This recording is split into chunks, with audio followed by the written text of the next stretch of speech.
episode 118 of BigRedBarel Geek Speak, place for all your nerdy needs on BigRedBarel.com, and a very, very merry holiday or whatever you celebrate. I particularly celebrate the Festival of Pastafarianism. I hope you do too. And with me, as always, is the Baroness of Butts, Amara Santiago. Merry Buttmas! And the jaunty, jubilant juggernaut of Joe. Merry Godzilla-mas! Hey! Godzilla loves Christmas, I'm sure. Probably. Yeah, someone yesterday at the bar was like giving me all the oh, God bless you, gonna pray for you over Christmas. Like, may the gods bless you. And I just wanted to look at him in the face and go, praise Cthulhu. Yeah. Can't do that. Can't do that. That is bad. But thank you for sticking through this very interesting 2017 with us. We've had a lot going on. We've had a lot of big events. Interesting is definitely a word.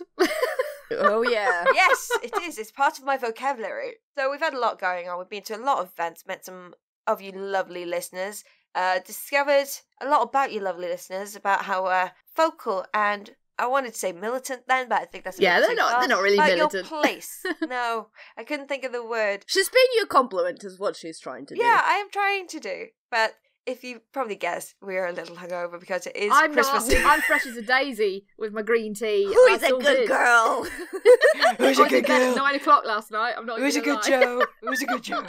Oh my God. I'm certainly not. I'm gonna repeat this. I know girls heard this already, but it is a minor miracle that I'm here today. This is how the duty to Geek Speak is completely not only ingrained into my brain, that I, having finally fallen asleep at 5 a.m. after drinking loads and loads and loads, I woke up at exactly 15 minutes past 8, so 15 minutes before we had to start recording on a Sunday without an alarm, and yeah, I actually don't know how that happened.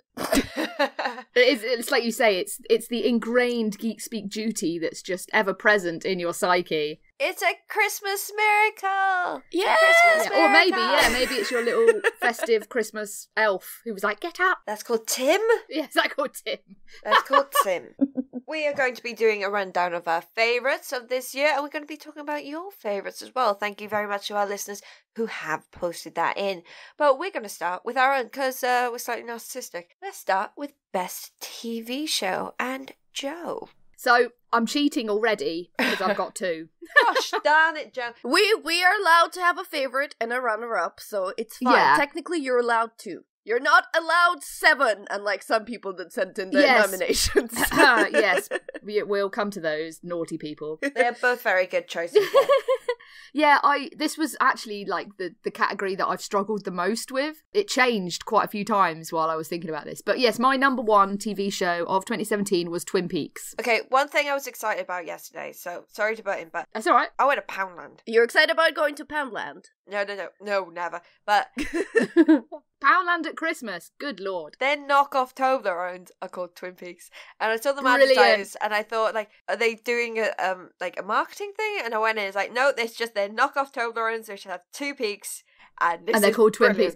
Oh, that's brilliant! I love that. Yeah. That makes me love Poundland a little bit, actually. Yeah, go to Poundland, get all the Twin Peak bars that you stock up on their knockoff Toblerones. I thought it was stupid. I just that is ridiculous. I kind of love it. That's really cool. Yeah. But yes, I thought Twin Peaks was just exactly what I wanted. It was almost like he took David Lynch, the wonderful genius auteur mentalist that he is, just took everyone's expectations and just went, I'm not going to do that, and just did something even better. That's what he does, though. That is what he does. It was just wonderful. It was so wonderful. And not just because it was fundamentally Twin Peaks, like it felt Twin Peaks, it looked Twin Peaks, it was just excellent, but also just the drama and the character and the story, just how he pulled everything together and still kept it so David Lynch. Like, there was an entire episode that was just basically a surrealist fever dream, and it was just wonderful. Isn't that just Inland Empire? Yeah, very, very, pretty much. But I think this is one of the best things he's done in some time. He's an extraordinary filmmaker. You know, I'm a big fan of David Lynch, and I just loved this from beginning to end. It was audacious, brilliant, wonderful. Yes. So, woo! And it ended on a massive, weird Twin Peaks cliffhanger, which, considering they're probably not going to make any more because hardly anyone watched it, I just thought, yeah, nice one. Good stuff, David Lynch. Keep at it. So, speaking of David Lynch and the Eternal Bay, that is Laura Dern. Did you see what he did when Inland Empire came out? He did quite a few things. I remember there was some weirdness with Oscar nominations and stuff like that. Yeah, he hired a cow, put a placard on it and said Laura Dern for Oscar, and then just took it around Hollywood. I mean, who wouldn't want to just like... I would just want to sit down and have like a cup of tea with David Lynch and just try and have a conversation with him. Did you see his morning thing? Years ago, he used to just get up and do like, tell you, have a cup of coffee, tell you the time and the weather, and that was it. Isn't he just the best? I love him. So Twin Peaks I just thought was absolutely magnificent, and that's my TV show of the year. I'm not going to mention my runner-up because I know one of you ladies are going to mention it in a bit, but when they do mention it, that's my runner-up. And to be honest, that's my runner-up as well. I decided. It's like, yep. It tells you something. If three of us have this as a runner-up, great show. But oh, so good. Suspense Soundtrack's for later. Amazing. Oh my god, I love the soundtrack. Yeah, so my TV show of this year is Rick and Morty Season 3. Okay. Hooray! Pickle Rick! Pickle Rick! I actually watched that last night at about 1 a.m. Oh, it's still my favourite episode of that whole season. I just thought it was wonderful. We watched that and the Raccoonian Candidate. Oh, yeah, that's a really good episode as well. And like, now that that's one of my favourite songs as well, is frickin' Evil Morty song. I love it. Yeah, the blonde redhead, that crooked code, that broken coda. Such a good song. It just keeps getting better. It's like rewatching the first season and then rewatching season 2 and 3. They're like two completely different animals now, because like when you watch season 1, they just seem like random kind of episodes, starting to kind of pull together. But then you watch season 2 and 3, and they're kind of like this unit that seems to be creating this lore and this universe that you just want to know more about, and completely enamored with this utter bastard of a character. And you love him. It's Pickle Rick. Rick Sanchez is amazing, and I love it. And I love Dan Harmon, and I think it's utterly fantastic, and I can't wait for more. And Pocket Morty is fantastic as well. It's wonderful. I mean, there's not many shows out there where you can essentially turn your main character into a pickle for the entirety of the episode and it be one of the best episodes of ever. It's so violent. It was just hilarious, and it was just so wonderfully surreal. What was interesting with Rick and Morty is how, obviously, I think a lot of people out there don't know how writers' rooms work. There's quite a few brilliant female writers on Rick and Morty. Oh, yeah. And when this was discovered, obviously the little whiny man baby corner of the internet were like, oh no, Rick and Morty's going to be terrible now because of the women's. And actually it was the best season yet. So shut up, whiny man babies. I just love that he has to get like stupidly drunk to record any Rick voices because he needs the burps. I was like, so good. Love it. Oh, I love it. Love it. There's a little documentary on YouTube showing him recording when he's pissed, and he's just going, I need another skewer. And then everyone else like, no, you don't. No, you don't. You're fine. It's like, more. It's like, no, you're fine. You're fine. No more. So good. So I've got two, and one of them I've put because I've been really kind of disappointed but what the Marvel TV shows have been offering us lately. So when The Punisher came out, it was a breath of fresh air, and I absolutely loved it, and I thought it was so good. And I've talked about it at length on the episode about The Punisher, why I think it's good. I haven't seen it yet. One of the reasons that I love it is because the character takes an absolute front and center, and not one character but all characters, and it's a very deep look into the story. But apart from Punisher, who get runner-up shout-out, my absolutely first place goes to American Gods. Yes! Yes. This was a TV show that I just could not stop watching, and the episode would come up, and I'd be like, please, I need to see the next one. Yeah. The performances, the CGI. Ian McShane and Gillian Anderson were amazing in it.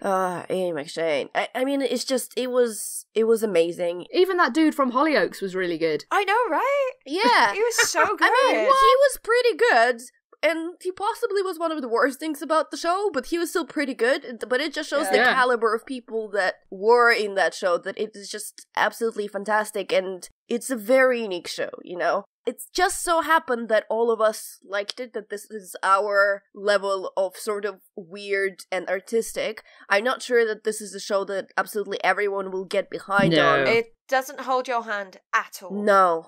It just chucks you straight in. It's like, it's the Easter episode with Christine Chenoweth in it, and I absolutely adore that episode. And the soundtrack is so amazing. One of my favorite songs of this year is the cover of "I Put a Spell on You." Yeah, and it's just so haunting and like punches straight into your soul. If I believe there was one, and it's just like so good. As we're discussing soundtracks, have you added that to our Geek Speak Spotify playlist? I believe I have. I shall check. So if people would like to listen to some of our favourite tracks of the year, there's an enormous and unwieldy playlist that we made on Spotify. I can't remember. It's just the Geek Speak playlist. I can't remember exactly what it's called.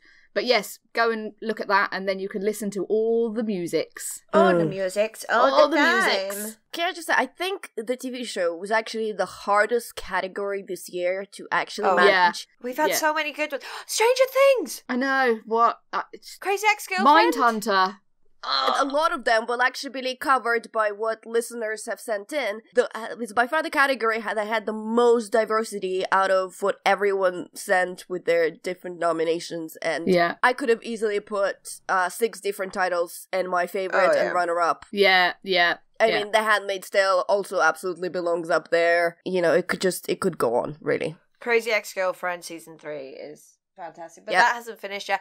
Oh, The Good Place. Well, should we go to listeners then? Because they got you covered, Lauren. They got you covered. Oh, you got me, babes. Yep. Oh, thank you. Okay, so as you know, we've asked you guys to send in your answers, and here are some of the things, and I'm also going to try to read some of the comments. So, we've got The Good Place and the Kimmy Schmidt nominations from Will Driver. Yeah, Titus Andromedon doing Lemonade is amazing. Punisher from Richard Kirk, Flash and Suits from McCrane, Crisis on Earth X from Stingo, Sneaky Pete and American Vandal from Bleezy, My Crazy Ex-Girlfriend from Matt, A Mindhunter from Coleman, Stranger Things 2 from Ollie, Star Trek Discovery from Unflushable, and American Gods from Dermot. So just a few things on the comments. So Sneaky Pete is actually I've missed, but I would be really interesting to it's got try. Giovanni Ribisi in it. And Bryan Cranston. Yeah. Oh, yeah. It is meant to be very good, yeah. I do like Giovanni Ribisi. Yeah, so Bleezy sends us a tense show following a comment as he tried to assimilate into family as their distant cousin. And then his comment on American Vandal is just, please someone listen to me on this. Please just watch American Vandal. How many times I love Bleezy so much. He's like, dude, watch it. Seriously, just watch it. I will. And then Dermot said, no other show has been quite as impactful this year as American Gods. It is truly a remarkable show, introduced a universe I can't wait to go back to. The news about season 2 isn't good, but I'm still hopeful. Yes, having lost Fingers crossed. 2 showrunners, just not the ideal, but we'll see. We're hopeful. We're being hopeful. Yeah, we're very hopeful about that. Okay, moving on to best board game of this year. Joe. Gloomhaven, for me. Yep, it's a popular choice this year. This game was just wonderful, really. It was kind of, we were hooked. My little, I have a little group of people that I play board games with sort of as regularly as I can. We were just completely hooked with this. We would play it for hours and hours and hours, and we just couldn't get enough. Like, not just the mechanics that were so tight, like the RPG dungeon crawler mechanics just work brilliantly, but also just you get really involved with what's going on with your character and the story and stuff. And as far as legacy games go, this is well up there with like Pandemic as one of the best legacy games. So yeah, I can fully recommend Gloomhaven, definitely. If you've got a bunch of mates, get together, start a campaign, you'll love it. There's been a lot of end of year nominations for all the people who are doing that for board games, and Gloomhaven and Pandemic Legacy Season 2 basically ruled that list. Yeah, I'm not surprised. 2 of the things I have not played. You know, I'm happy that people played them, and I'm actually really interested to try out Gloomhaven at some point, but I'm not too eager. So my picks are, my first pick and my favorite game of the year is called Unfair, and it's about building your own roller coaster park. And here's the thing, this game is absolutely fantastic, but it went a little bit under the radar because it's not really flashy. It's not been one of the big releases from any of the big names recently. I don't think it's gathered that much of an audience, so the people who know, absolutely love Unfair and kind of gun for it with all their love and nominations. But people tend to miss it, but one thing about that board game is that it has a fantastic sense of humor. It has so much joy in how it is played, in all its card art and card names. It does not take itself so seriously at all. It is so playful. There's like roller coaster theme. You move a tracker along the board, and it's people sitting in a roller coaster cart.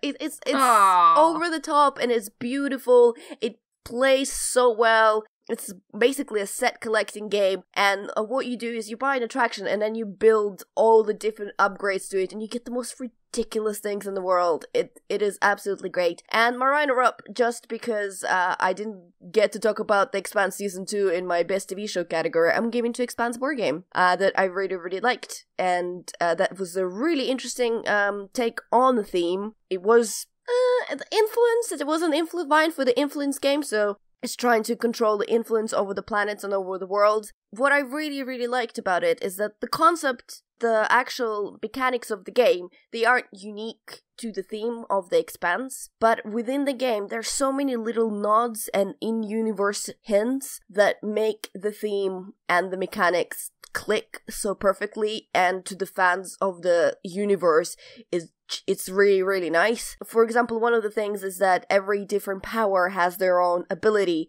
and all abilities reflect something within the universe. So, for example, the MCRN, the Martian Congressional Republic or something, I can't remember how you decode MCRN, but they have the strongest navy in the whole solar system, so they get 2 extra powerful ships within the game. And that's kind of nice, because if you're playing the game without knowing anything, you're like, hey, that's a cool ability that I can use that no one else have. If you are a fan, you're like, hey, that's what actually happened in the book and in TV series. That's cool. Anyway, so there you go. Unfair and The Expanse are 2 of my picks. Do you want to go into the Readers board games or just the next one? Yeah, let's do Readers board games. So, we've got The Galaxy Trucker, Lord of the Rings Confrontation, Spyfall, Total Recall, which I've never heard about before, Century Spice Road, and another Spyfall, actually. So, 2 votes for Spyfall. Century Spice Road, I really, really, really liked. I reviewed it for BRB. The Galaxy Trucker is forever favorite. The one, actually, I've not heard about is Total Recall and Lords of Ring Confrontation. I think is that an expansion to the card game, to the Lord of the Rings card game? I could be completely wrong, but I'm sure I read something about that. It's a small tactical turn-based game like chess, but also with cards, and has both a book version and movie versions with 2 different art styles,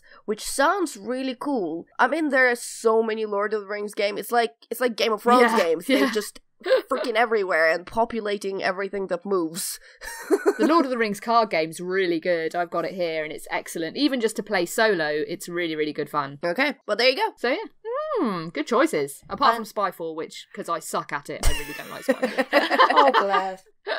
Okay, moving on to Best Anime. I haven't actually watched any anime apart from One Piece this year, so... It can be forever your best anime, because I think that's been a tradition. 2 years in a row now, it was One Piece, Lauren, so keep going. One Piece! Third year running, One Piece! Alright, Joe, what have you watched? So I haven't watched enough anime this year. There's a few things that I want to watch that I'm hoping that Santa is going to bring for me. But my choice for the best anime of what I have watched this year is a film called Miss Hokusai, which was under the radar quite a bit. It's quite a nice little film, basically about the daughter of the great Japanese artist Hokusai, who's my favourite artist of all time. Oh, that was a really good exhibit that I went to with Will.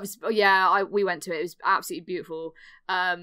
But yes, and the Great Wave is so much smaller than you expect it to be. Yes, obviously, it's just this wonderful piece of artwork. But anyway, yeah. So Miss Hokusai is the story of his daughter, who was an accomplished artist in her own right, and so it follows her story and how she sort of engages with her father and stuff like that. And it's just a really nice little film, kind of bigging up a character that isn't so well known.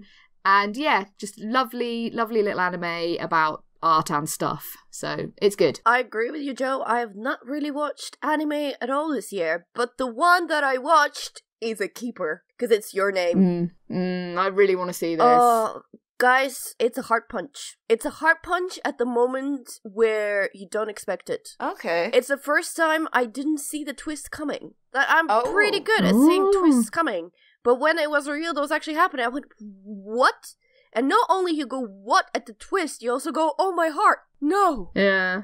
Oh, I need to watch it. There were so many TV series, movies, just general stories about people switching their bodies and switching genders and so on. So I honestly didn't think I could care about one of those kind of stories, because usually they're just, slapstick comedy or something that we've already seen. It's not a concept that is novel or exciting if you think about it. However, this has done it in such a fresh way, in such a beautiful way, in such an emotional way.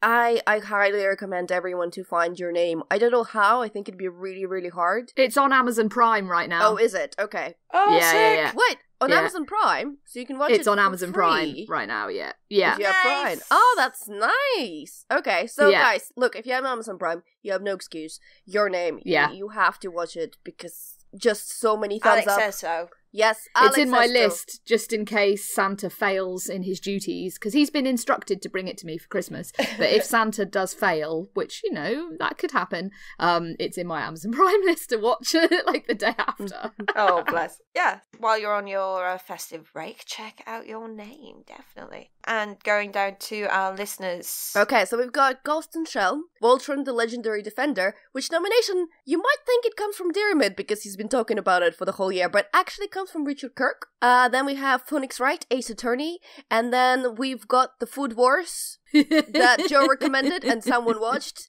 Bless you. And then we've got The Boy and the Best from Diarmid, and he says, after enjoying of Wolf Children and some awards in the past, I decided to look out for more of Mamoru Hosada's work. I watched The Boy and the Beast this year and I absolutely adored it. It's available from Google Video currently on YouTube. Watch it. So there you go. That's another thing that you can just watch on YouTube, apparently. I'm surprised Di didn't say Your Name, because I know he absolutely loved that, and he just was telling us all to watch it immediately. He believed in me. He knew. He felt it. He knew I was coming.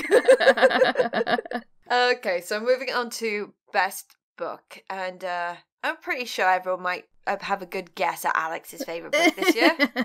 Or at least the author. Yeah, it has John in it, and Scalzi. And I love you, John Scalzi. But yeah, it's Collapsing Empire by John Scalzi. John Scalzi is the best.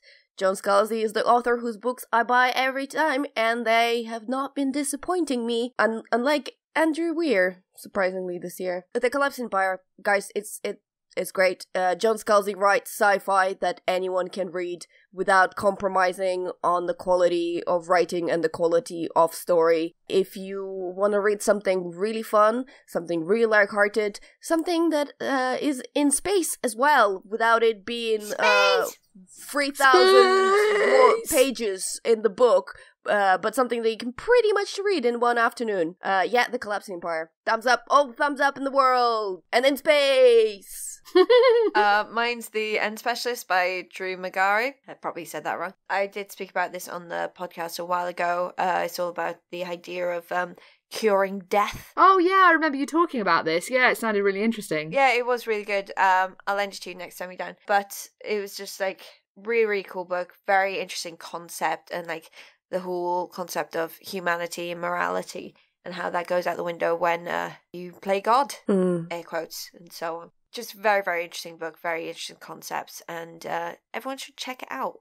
Yeah. It's kind of done in segments, because it's done pre-cure, getting the cure, post-cure, and then post-cure. Mm-hmm. What happens to the world when humans don't die, when there's no changing population dynamics, when everyone's the same age. So definitely check that out. It's really, really good. So it's easy one to pick up and put down.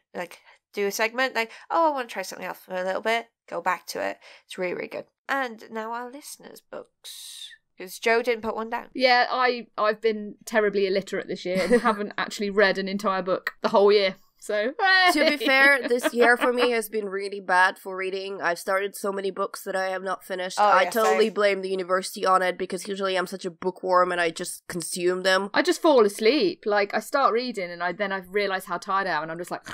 So I'm rereading it, and I'm halfway through, so obviously that's taken up a fair chunk of time, because that's an enormous book. I haven't really, I feel like that might be a resolution for the next year, is to actually try and read a bit more like I used to, because I used to read tons. Yeah. Because reading is good, kids. Reading is good, kids. Reading is fundamental. Here are some recommendations from our listeners. So we've got Scrappy Little Nobody by Anna Kendrick, Anna Dracula by Kim Newen, His Majesty's Starship by Ben Japes, Pandemic Gnome by A.J. Riddle, Lincoln in the Bardo by George Sanders, Elon Musk by Ography, Making America's Manufacturing Great Again, and then Nexus Uprising by Jason M. Howe and Kesey Alexander, which is a superbly written book with audiobook performance in that are equally impressive. I agree with others' choices because I've also read that book. It's about Mass Effect, and it's also narrated by beautiful Frida Wolf, and it's actually good. And they have a new one that just came out. It's called Infiltration or something like this. Yeah, and it's about Korra, but it's just not good. It's not good, which is upsetting because it was half written by N. Kim Jamison, who is really fantastic author, but that book is just snooze fest. Boring. Anyway. Oh. Okay, so next category is best comic, but as you can probably guess from our book category, we haven't had a chance to look at paper literature for a while. So, none of us have put anything. I mean, mine is Forever Saga. It comes up with new issues every year. It's great. Deadpool Kill the Straight. I just keep going back to that. Yep. I just don't read. Does a webcomic count? Sure, Yeah. why not? Oh, Glaff. Oh, well, yeah, well, that can be your category every year, too. Well, it comes out every week, doesn't it? It does. Did you want to do the readers ones? Yep, so we've got Captain Marvel, Miss Marvel, Astro City, Teenage Mutant Turtles, Saga, I agree, Civil War, and Infinity Gauntlet. Someone's been preparing. Yeah. Someone's swatting up. Getting all swatted up, ready for next year. Yeah. Alright, so now we're on to Best Music Album of the Year. Joe. Right, I've massively cheated here. What? Oh, Joe, come on! No, I've just seen this. What? I know, what a surprise. I realised while formulating this list that I haven't actually listened to a proper album all year. Because I don't really listen to albums. I like hop around like playlists and stuff like that and things like that. But so really, my choice is all of the movies of this year, because there were some extraordinary movie soundtracks this year with some really, really brilliant tracks. So we had the Blade Runner 2049 score, which was wonderful. We had Thor Ragnarok, Guardians of the Galaxy 2, which both Marvel properties had incredible soundtracks. Oh, absolutely. We had Baby Driver, which again, oh my god, awesome I forgot soundtrack. about that. Fudge sake. So yeah, so I am massively cheating because I'm just saying movies. Basically, and actually, Empire Magazine have done a feature recently where they've kind of collated all of the best tracks of the year from movies, and they've done like a Spotify playlist, and I can highly recommend checking that out because it's just full of absolute bangers. So yes, and yeah, I said bangers. I'm an old lady, and I said bangers. But yeah, so that's my cheaty choice for the year is all of the films that came out this year. Okay, so my choice, I'm good, Joe. So I'm going to change it because you just reminded me of something I freaking love and keep listening to like all the time. It's the Baby Driver soundtrack. Brilliant, absolutely brilliant. That has some fantastic tunes, like Focus by Hocus Pocus. Yeah, and Bell Bottoms by Blues Explosion. Like so good. They're just like tunes. Like there's something for everyone on that, and it's like you chuck it on. Like I put it on in the bar all the time because like I don't know what to listen to. Baby Driver soundtrack, boom, done. Everyone likes it. Everyone's singing along, and it's just wonderful to see so many classic tracks getting new audiences. Like things like "Immigrant Song" from Thor Ragnarok by Led Zeppelin. I mean, obviously that's an incredibly famous song, but it's so nice to have new audiences being exposed to such brilliant music. So yes, very good. Oh, and oh my god, I can't think of the Queen song at the minute. Oh, there's a few. No, the one in Baby Driver. Oh, it's Brighton Rock. That's right. Yeah, that is. So yeah, a tune. Good stuffs. All of the good musics. Yeah, the other one I said was Villains by Queen of the Stone Age, but yeah, but we don't need to discuss that horrible band. Boo! Boo! They still make tunes. They still make good tunes. Alex. Okay, so I'm slightly also cheating in this category. Not as much as Joe, to be fair. I'm sorry. But I am cheating because I'm talking about an album that I somehow only discovered this year, and I really don't know who I am. But it was something that was scored in 1993, and then this album was actually released in 2008, so it's not entirely 2017 2017 material, but I'm sticking to it. It's Nightmare revisited by various artists. So it's the music from Nightmare Before Christmas, and I think everything that Danny Elfman scored and wrote for that movie is an absolute perfection. And then various artists took those songs and did their own spin on them, and some of them are just fantastic. I mean, What If by Flyleaf is just absolute stellar. It's such a different song, but it works so well. Yeah, I used to listen to this as a kid. Yep. Oh my god. I discovered this year. I downloaded it on LimeWire when I was a kid. Because, like, I love Night Before Christmas, little emo girl I was. And then I liked virtually all these bands. Yep. So, yeah. Yep. I mean, Kidnap the Santa Claus by Korn. If that is not the most perfect mix of two ideas ever, I don't know what is. Wonderful. And I mean, of course, you're gonna get, Amy Lee on here, and Marilyn Manson, and All American Rejects, and which is the song with the big dude who's all stitched up, Oogie Boogie. Big Oogie Boogie. Yeah, song. Oogie Who does that? Who does that one? Rodrigo Gabriela, but it's not, they're not singing, they're just scoring it with music, which is pretty awesome, actually. I'm the Oogie Boogie Man. Oh, that one. Yep.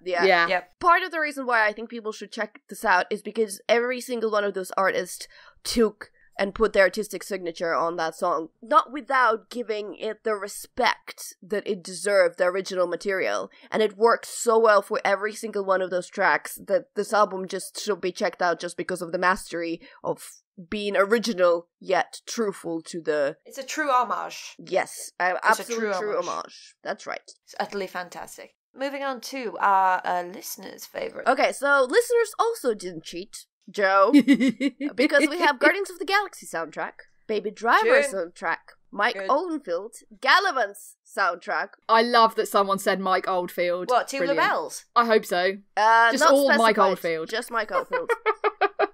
Now, can anybody guess? I mean, with Bleezy, there could have been two choices. Oh, Bleezy. Oh, yeah. When you told me earlier, I was just like, what? But it was Divide by Ed Sheeran. Really? Really? The Spark by Enter the Shikari. I bet Bleezy even liked Ed Sheeran in Game of Thrones. God, he might be the only person that actually didn't want to kick in their TV when Ed Sheeran was on it. It's just like, why are you on my screen?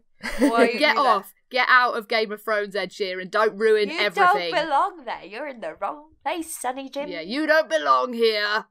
This is not yours. And by the way, listeners agree with you guys because Baby Driver soundtrack got the most listener votes. Oh, it's so good. So good. It is an incredible soundtrack. Is that you and your coffee there? oh, baby, that coffee is gone. That coffee is history. Yeah, it was. She just shotted it. It's like, oh it went right into my vein. It burns so good. All right, so best event of this year. Mine and Joe's is the same. Mm-hmm. Yeah. EGX. Woo! It was a really, really good year this year. Even though I don't think the caliber of games was as amazing as it has been in previous years. Like I remember the year when the PS4 and Xbox, Xbox One, were kind of going to be launched, and that was an incredible year for games. Yeah. I still think I enjoyed this year's event more than any other, and there's so many reasons for that. It was the first time my boyfriend and I had gone together to EGX, and we had a really nice time together. But also just seeing everyone else, bumped into so many people, played some really great games, and it's just a great event, and I feel like it's becoming more and more comfortable in itself, and yeah, it was awesome. Yeah, same. So this was my first year where I didn't go as press. I went with PlayStation, so that was a lot of fun. Bit of a different experience, but it was utterly amazing. Met some utterly wonderful people. Saw a lot of you guys who came to the stand. Yeah, not just for swag. We did come to see you too. Oh, really? What? Really? I came for swag. What are you talking about? At least Alex is up front with it. No, the swag was just like a nice bonus.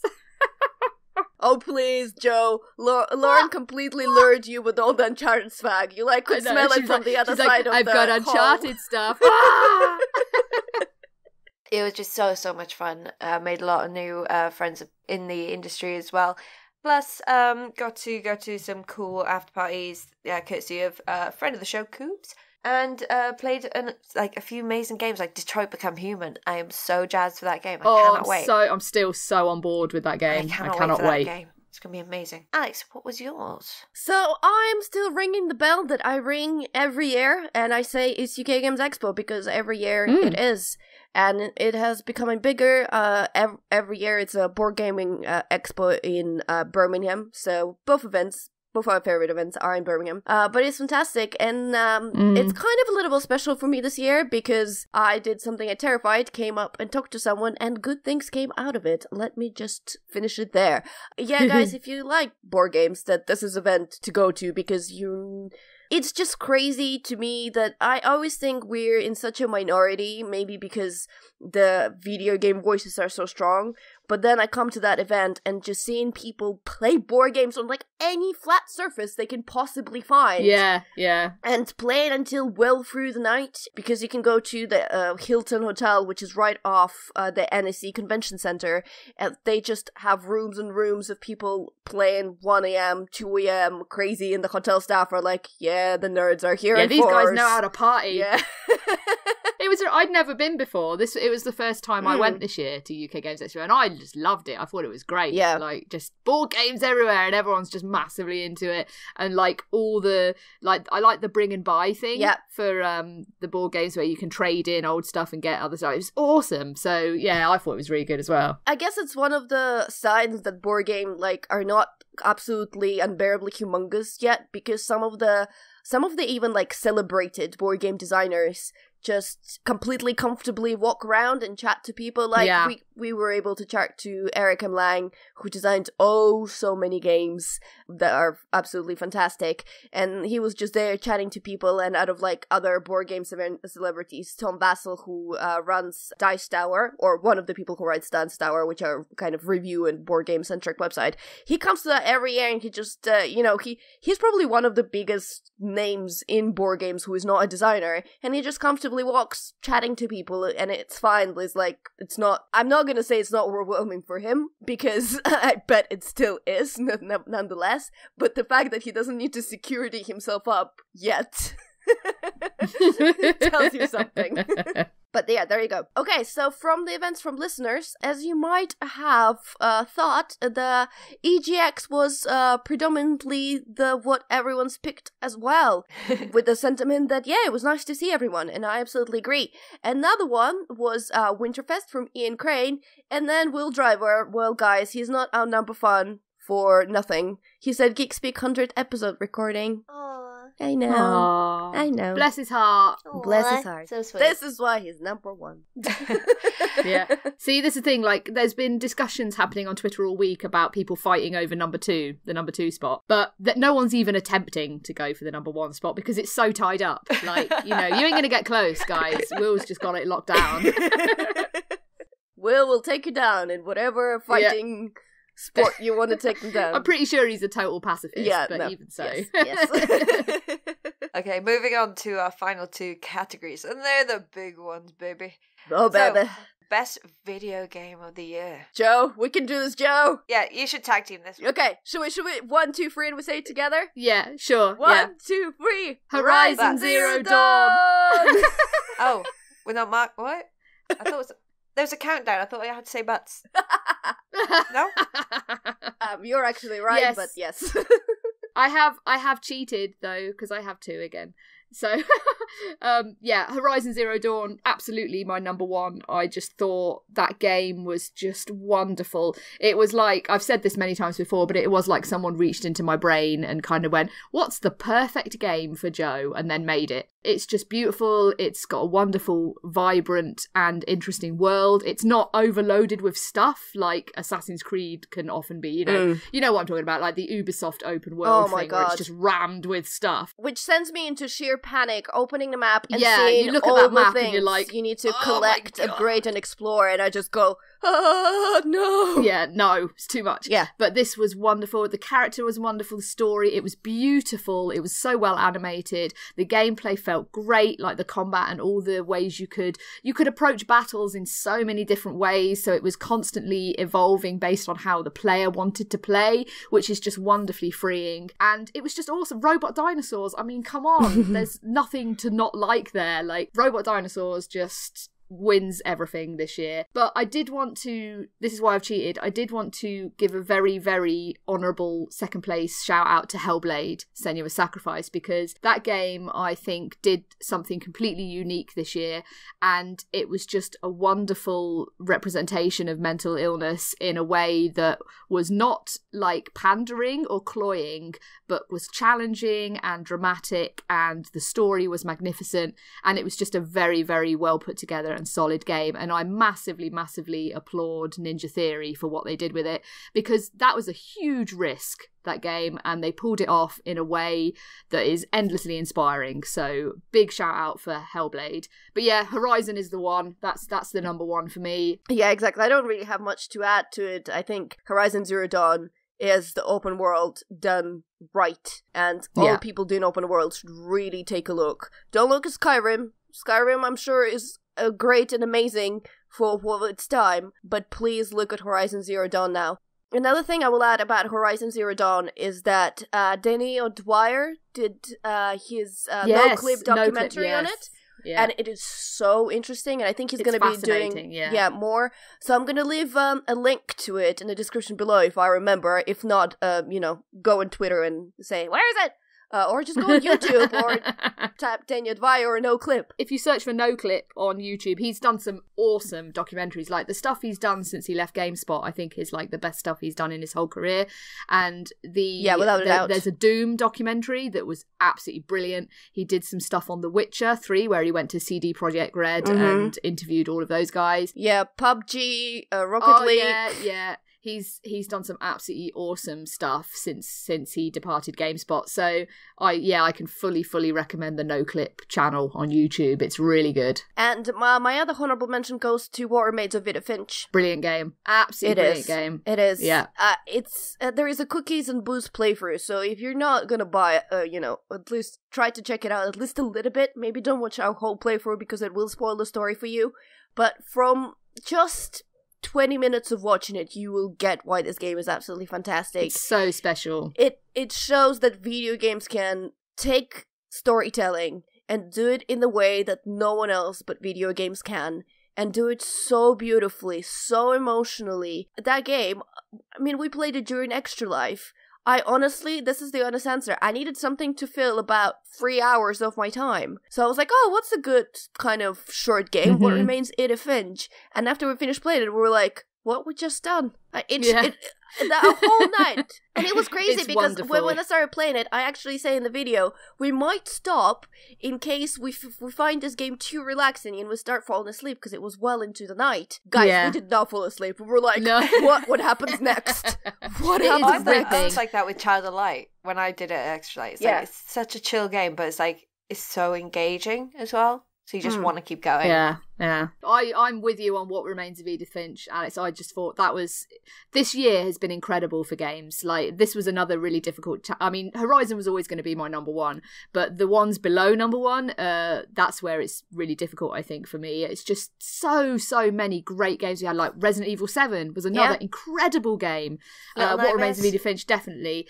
It's been an incredible year, not just for like gameplay experiences, but also for storytelling in games. And that's what I love the most about What Remains of Edith Finch, is its approach to telling the story. It's completely unlike anything else that came out this year, and it's just a stunning experience. So yeah, and I think it's on sale right now on PSN and also on Steam. So if you've not tried it, treat yourself for Christmas. Get it and try it. It's brilliant. So going away from beautiful storytelling, I've also got to the Stranger Things mobile game, because it's utterly fantastic. I love Stranger Things, the TV show, but we could only pick one earlier. Yeah, I suppose.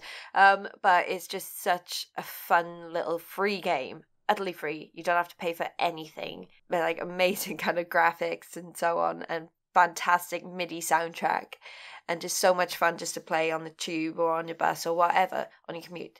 And it just like, it's ridiculous, but it keeps like the heart of the universe in there, and it translates really well to this small little kind of free mobile game. Like, it's still kind of weird and quirky and kind of sinister. It still has that Stranger Things atmosphere, right? Oh, absolutely. It's so much fun. And then, Alex is going to kick me. No, I'm not gonna kick you. You know, at this point, I've accepted that this game is your goatee for life. And that this is something that pumps your veins and makes your heart beat, and I'm okay with this. And it did come out this year. This thing. It's Diablo 3, the seasons finally came to PS4. And that came out this year, so I'm Look, Lauren, to be fair, the year the Trespasser DLC for Dragon Age Inquisition came up, I put that as my game of the year, and that was also cheating. So I will give you that. I will give you that. So Diablo 3, game of the year. Hey!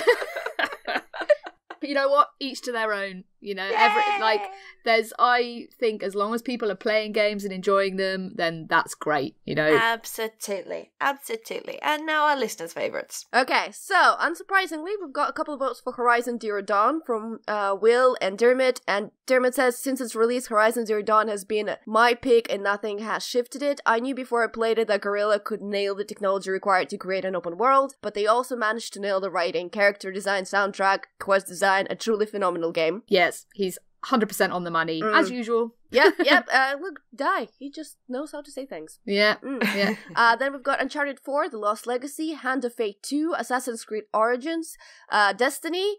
Now, Yeah. Call of Duty World War II, and I'm gonna read this comment because it comes from Bleezy, and God damn it, Bleezy. God, it summarizes. I mean, you could predict that this was Bleezy, okay, couldn't you? Really? In the year of gaming controversies, I only played 4 new games. 3 were chewed up by the controversy machine, and my 4th hop skipped and jumped around the gaming media with some close calls to becoming victorious. Call of Duty World War II. It's strange the Call of Duty didn't cause any big issue. It's a little buggy online. Most of it's fixed now, but it's fun and the campaign is phenomenal. Phenomenal change forward into the Band of Brother-esque story. Oh my god, I was promoting Uncharted Lost Legacy at Insomnia. Yeah. My booth was opposite the Call of Duty booth, and they had 3 screens just opposite my booth showing like the trailers that some of you might have seen at EGX, and it's like these people with like really, really bad accents telling you all about the different classes, like tally-ho and pip and so on. And it's like, I want to destroy every single screen, because that was on loop, because it was about an 8-minute loop for 4 days. No, 5 days. One thing I will say is, bless Bleezy, like, I'm never going to be a fan of COD. I detest COD. I can't bear it. And, like, but you know what? That's cool. If he loves COD, then he can love COD, and that's absolutely okay. And, you know, each to their own and stuff. But, God, it makes me sad, because, Bleezy, there's so many amazing games that you need to play. I managed to get him to play Journey this year, though, which was like a massive achievement. Yeah, unfortunately it didn't come up in 2017, so you couldn't have put that out. But he did kind of like it, so that made me really happy. Well, his runner-up, actually, is the game that I really wished would be my game of 2017, but it wasn't. So we've got Mass Effect Andromeda, and then we've got Zelda Breath of the Wild, Mario Odyssey, and then we've got 2 votes from PUBG, from Ollie and Flushable, which I guess it counts, because a lot of people were putting it PUBG, even though it's... No, wait. Is it just about to recently come out to be able... It just has. They've just released 1.0. Okay, so no questions. A completely proper choice. Zelda is a really good shout, and I started playing Zelda relatively recently, and honestly, I think if I'd started playing it earlier in the year, it may have troubled the top of my list a bit more. I still think Horizon would pip it because of the dinosaurs, but Zelda is an absolutely extraordinary game. Like, it's so beautiful. It's like a masterclass in how to do an open world. So yeah, I fully support Zelda as an inclusion in this list. Fantastic. And now our final category, and again, something of a lot of contention. I fell asleep in Joe's pick. That's totally cool. Totally cool. So it's best film, isn't it? And this is another category that is rammed full of potential picks. It's been an incredible year for films. There's been some awesome stuff.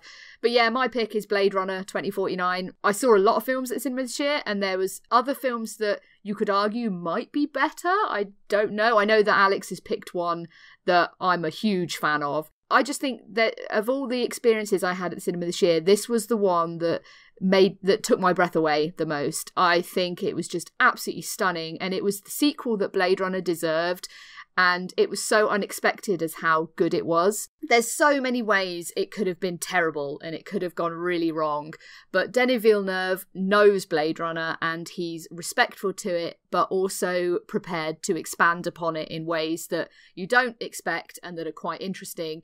And also, it's just the craft of it, the technical wizardry, and also the use of old school film techniques, like with actual proper model work and things like that, and how the film was made just is endlessly inspiring. And I couldn't get enough of this film. I absolutely adore it. So yeah, Blade Runner 2049 is my pick. Yeah, I mean, it seems like Denis Villeneuve can actually do no wrong, because all his films have been he's not made a bad one yet. He does not really make bad films, and I do think if there was one movie you needed to see on the big screen this year, Blade Runner was it.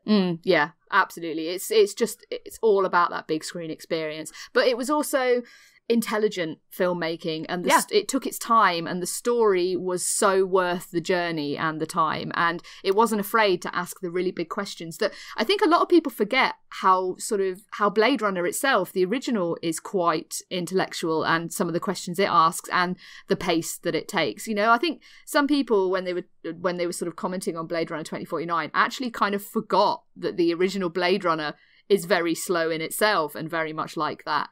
And so, yes, it was just a wonderful sequel that the film deserved, and I'm very pleased with it. Lauren? Yeah, so, who changed her choices now that you remembered? Yeah, now that I'm slightly more awake. So I put my obvious choice first, and then I remembered I love Star Wars. I loved the film. I thought it was utterly fantastic. But I saw Baby Driver 3 times in the cinema in the same week. It's a magnificent film. It's fantastic. I listened to the soundtrack pretty much constantly for about 2 months. I think that is my movie of the year, because it's just so visually stimulating. There's so many little kind of bits that you can discover on rewatching, and it's just so evocative and like fun and stupid and violent, and John Hamm. It's a masterclass in editing. Like, I'm a professional editor, and if you kind of know anything about video editing, you can look at Baby Driver as an absolute masterclass in how to do it in terms of working with sound and spacing and all these kind of things. And yeah, it was, when I saw it at the cinema, I was just like, yes, this is how it should be done. It is a wonderful film. Yeah, that and Thor Ragnarok. Before we go into Thor Ragnarok, I've got a question for you, Lauren. Have you seen it post Kevin Spacey situation, and do you think that will soil the movie slightly for you or not? No, because I am separating that from the person, because it was like with the villains thing earlier. So the music is fantastic, but the person is a dick. It's the same here. I'm not going to completely like abandon this film because of what he did, because Edgar Wright has made something utterly beautiful. And Kevin Spacey is a good actor. He's just a knobhead. Indeed he is. Sexual predator. I was surmising. I really am I hover between the two, because I saw this at cinema and just fell in love with it. But I've not seen it since, and I've got to admit, I don't want to watch it right now. And that's because I don't want to be thinking those things when I watch the film. I feel like I need to give it some time. At the end of the film. Yeah, just focus on that. But what's so sad about it is obviously there's some incredible work in that film from all sorts of people. Yeah. Like, it's an incredible ensemble piece, and it's Edgar Wright's masterpiece. Like, he's been wanting to make that film for at least a decade, and he pulled it off in such a way that's just absolutely wonderful. And it is incredibly sad that because of obviously that horrible Spacey arsehole, that it's kind of tarnished right now. And so I feel like I need to give it some time before I watch it again, kind of let things sort of settle down. But it's other films as well. Like, Spacey has made some of my favourite films of all time, things like Seven. And right now I just don't want to watch them. I just feel like I need to sort of let it all separate out, and kind of, you know, with the passage of time it'll feel okay. I mean, obviously we're massively kind of sort of oversimplifying the thing, in that it's so much worse for the people who are the victims here than us, who are just like wanting to watch a film. Yeah. But yeah, it's not a nice situation. The only thing I was interested about, because obviously I have not seen the cinema, I have not seen the cinema. I have actually seen the cinema. You know, believe it or not. I've walked past by one of them occasionally. I've heard of cinema. Yeah, those things. They show movies and stuff. Anyway, I've not seen, what I was trying to say is that I've not seen Baby Driver in the cinema, and so I've not seen it before the controversy bit. But I did see it recently and enjoyed it quite a bit. Not loved it as much as you guys, but that's okay. You guys give it enough love to, you know, push it through. I was trying my best to separate the two, but I'm not gonna lie that it did leave its mark, because every time I see his face, I can't block it out. The real life information, it's there. It's not that I can't stop thinking about it. And yeah, it's just sad that this kind of people are in the movie industry, because it will be a dark spot on that very nice movie for me now. Hopefully we've kind of reached a bit of a watershed though with this kind of thing, and that now it's created such an important movement and changes are happening. And like, what's really kind of, I read this last night and it hadn't even occurred to me, but this year at the Oscars, right, Harvey Weinstein is not going to be at the Oscars. Good. And that's great. But do you know who is? Tommy Wiseau is going to be there. And that made me so happy, because I was like, yeah, you know what? He needs to get on stage. He needs to do an award. And I that would hope be amazing. so. Oh, I hope so much. But that's the thing. It's like, now maybe things are starting to slowly change, and the kind of behaviour that's been endemic in Hollywood for so long is no longer going to be ignored and swept under the carpet. And now creative people are going to feel like they can, you know, be themselves. Like all these actresses that have just been beaten down for so many years, like, and had their careers ruined because they didn't want to sleep with Harvey Weinstein. Yeah. You know, now it's all coming out, and hopefully it's going to usher in a kind of new age for people being much freer in Hollywood. So I think while it's incredibly uncomfortable and horrible for a lot of people right now, it's going to get better. It needed to happen. It's taken too long to happen. Like, this should have happened years ago. Hopefully now we'll get into a place where things are so much better for so many people. So yes, it's good, but also bad.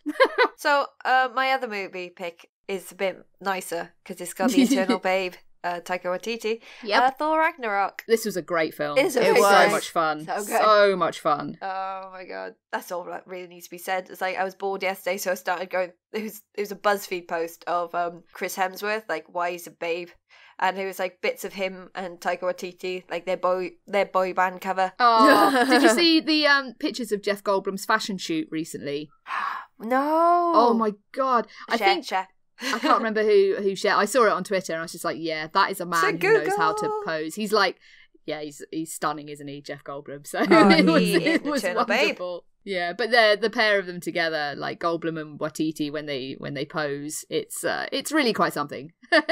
Thor Ragnarok is the only film this year that I regretted not seeing again in the cinema. Like, I wanted to see it a couple of more times. Yeah, it was so good. And to be honest, I still think it's my favourite Marvel film. I still think it's the best. It's possibly not the best, but I think I enjoyed it the most out of all of them so far. It's that and Guardians 1 for me at the minute. Guardians 1 is excellent. Winter Soldier. I'm forever alone in this one, but Winter Soldier. Winter Soldier is... I would say that Winter Soldier is probably the best, like, in terms of how the film is structured and loads of all the other awesome stuff about it. But I enjoyed Thor Ragnarok the most because it's just so mental. So much fun. Okay, Alex, your choices. Yes, so I think I kind of predicted that before when I talked about this movie, but Death of Stalin is my runaway number one. Not only because it has the ultimate bae, Jason Isaacs, who is a perfection in everything he does. Jeff Goldblum's the ultimate bae. I don't know. We could argue for till the cows come home about the ultimate bae. We could. We really could. Just Death of Stalin. I really want to see this movie. It's a really clever comedy, and it's a comedy done really well. It's a comedy that's also completely honest, and there's some really horrible stuff in it. It's, Armando Iannucci, he made a very good choice and the very right choice to laugh at the right thing and to show the horrible things that regime and those people have done to people, to show them how it was. And the balancing act between those two things, I honestly don't know how he did it, but it works. It absolutely works. You laugh 1 second, you're horrified the next, then you laugh again, and then your brain catches up with what you're laughing and you're horrified again. It's a movie that makes you think. It's a movie that thinks you are intelligent and does not sacrifice that intelligence at any point. It could have been really in the know kind of thing, like only if you know the history, only if you know these people, only if you know stuff about them. But actually, even if you don't know the history of that period of Soviet era, and you only know that, oh, there is Stalin and at some point there is Khrushchev, but who they are, it doesn't matter, because the movie, it gives you enough. You don't need to know their whole biography and who they are, but it very nicely introduces you to them and gets the humor out of them. It's a very situational humor. It's all about what's happening there at that time. And the only really things you need to know is you need to kind of understand what dictatorial regimes are, which I'm sure everyone does, or hopefully everyone does. And yeah, as for the historical jokes, they're there's a couple there. They're done really well in my opinion. There's a particular one that I absolutely laughed my ass off. But there are not that many of them there, so it's okay. And my runner-up, I actually talked about, I think, on the last episode, was it? I talked about Get Out on the last Could episode. have been, yeah. I mean, awesome choice. This was my probably second place for film of the year. It's just absolutely magnificent. Yeah, just the writing for this movie. It's fantastic, and it's actually such an important film. It is for right now absolutely. as well, but scary still. Like it didn't forget that it was kind of a horror film, and I found some of it so sinister. Like it just, I mean, I'm a horror movie veteran, and a lot of them I would just sit through and be like, yeah, this is cool, and they don't scare me. But this one, there were a couple of moments where I was like, this is actually very uncomfortable. and yeah, it's an incredible film. Try to watch it if you can. It's just an important thing. It's like, when they tell you, you must read this, it will educate you. You must watch it, it will educate you, but you will also enjoy it immensely. Mm-hmm, so it's not even a homework. It's a homework, but it's not really a homework.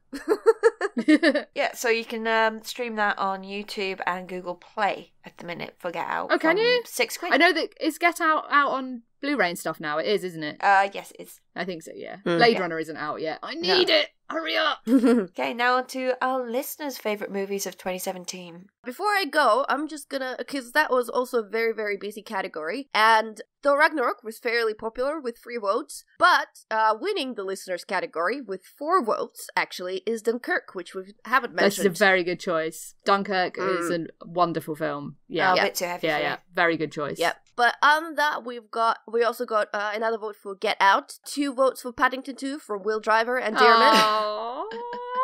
We've got Richard Kirk supporting that Baby Driver flag. Yep. Logan, which is another great movie this year. Oh, God. I forgot about Logan. I know, but that did come out this year, I think. Oh my God. It did. Yeah, it did. Yeah, it did. Yeah, it was like, it was like springtime, I think. Yeah. Oh then I guess something that Joe will support, but Planet of the Apes. Well, yeah, War for the Planet of the Apes, which I don't think was amazing as a lot of other people do, but I think the trilogy as a whole is great. So yeah, on board with that. Another maybe not the best movie, but I think a really, really important movie, Wonder Woman. Oh, Wonder Woman was great. I haven't seen it.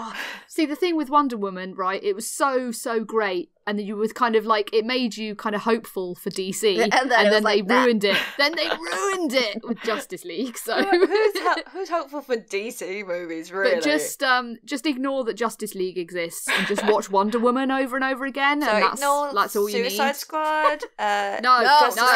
What? No. I don't even know what those 2 words are. That's it. Ignore. And Batman vs Superman.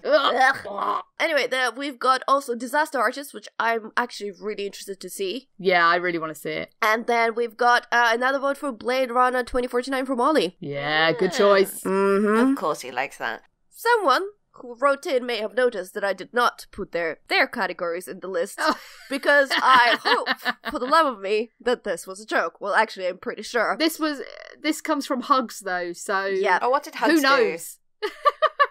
Hugs' best video game is Star Wars Battle Wallets. Best film tie between The Room and Schindler's List. Best TV. Is that what that is? Best TV. Rick and McDonald's Szechuan sauce. Best board game. Russian roulette. Oh, hugs. Best album. Shrek. I'm guessing. No, best anime. Oh, best anime is Shrek. Okay. Best book. Schindler's List. Best comic. Garfield. Oh, hugs. We love you. Never change. Yeah, please never. He gives the best hugs. Yeah. Do you know I'm old enough to be his mother? What? Just. How old's he? He's like 18. Oh, yeah. Mexican. And when I found that out at EGX, I was like, I'm so old. I'm such an old lady. Are we sure we should be outing him on the podcast? I think it's fine. Okay. We haven't said who he really is, have we? Maybe he has his own internet persona to keep up with. I don't know. Maybe he was building maybe it up, it's a and now secret- we're like... He's actually secret internet 52. persona. He's 52. Yeah. I don't know why I'm putting on a voice. Oh, love it. Thank you to everyone who has given us their favourites for 2017, and in particular, thank you to Bleezy, Dermot, Hugs, Unflushable, Ed, Coleman, Richard Kakirkison, Ian Crane, Will Driver, and Ollie. We love you all. Thank you Lovely very people. much. Apologies if I didn't read all of your comments.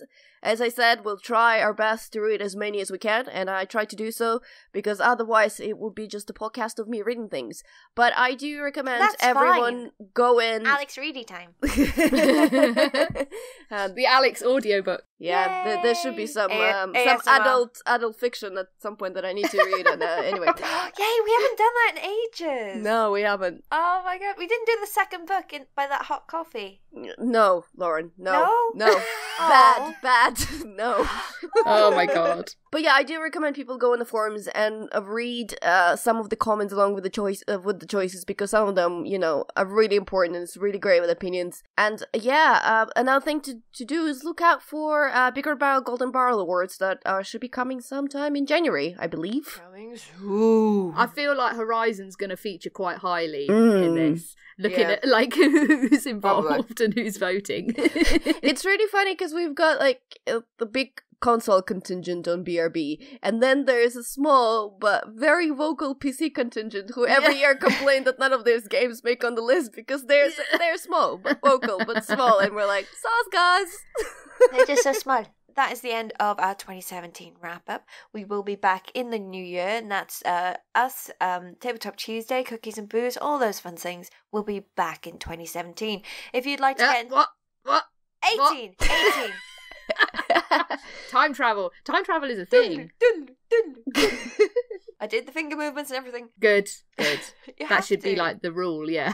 Yeah, you have to. Yeah, so if you'd like to get in touch with us, you can do so on the forums, BigRedBarel.com. You can go to Twitter at BigRedBarel and use the hashtag Geek Speak, or you can use our personal Twitters. I am at the Sweet Shrimp. I'm a Dusty Tulip _ I'm at Pixel Ritual. You can go to Facebook, Facebook.com/BigRedBarel.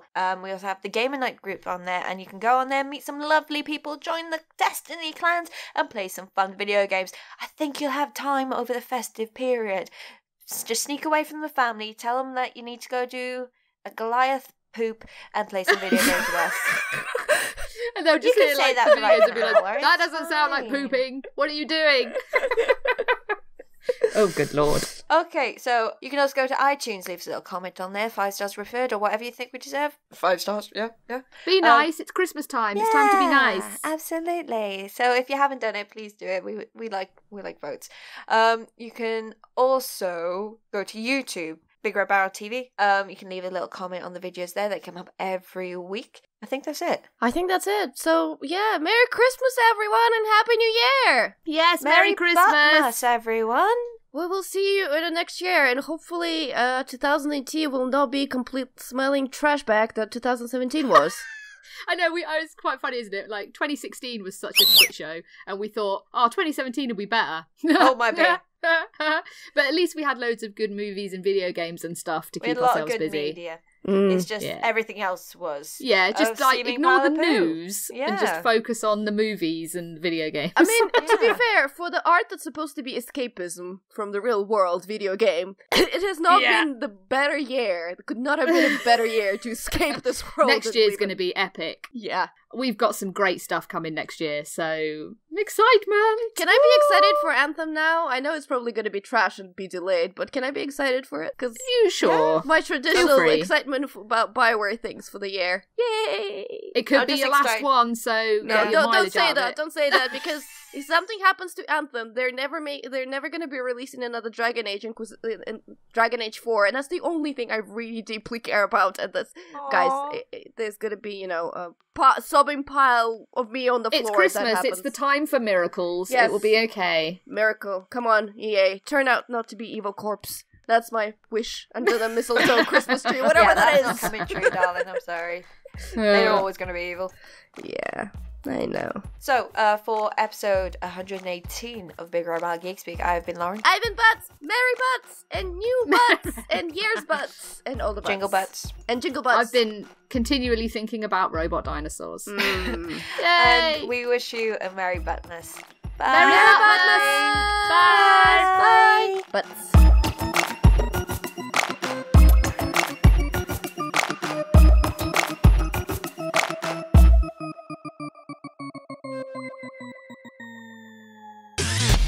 You and your ears are quite welcome for the podcasting goodness that you just heard. Why not roll on over to BigRedBarel.com for more podcasts, news, reviews, and videos from the biggest, reddest site on the internet, BigRedBarel.com. Hello and welcome to episode 118 of BigRedBarel Geek Speak. A very festive, happy Christmas to you. I'm your host, Lauren, and with me as always is the Baroness of Butts, Amber Santiago. Merry Buttmas! I forgot to do the place for all your nerdy needs on BigRedBarel.com. Do you want to do it again? And, yes. Welcome to Hangover Us. My brain decided to reboot halfway through that sentence. I think I heard it happen as well. I was like, oh! I know. Oh my god.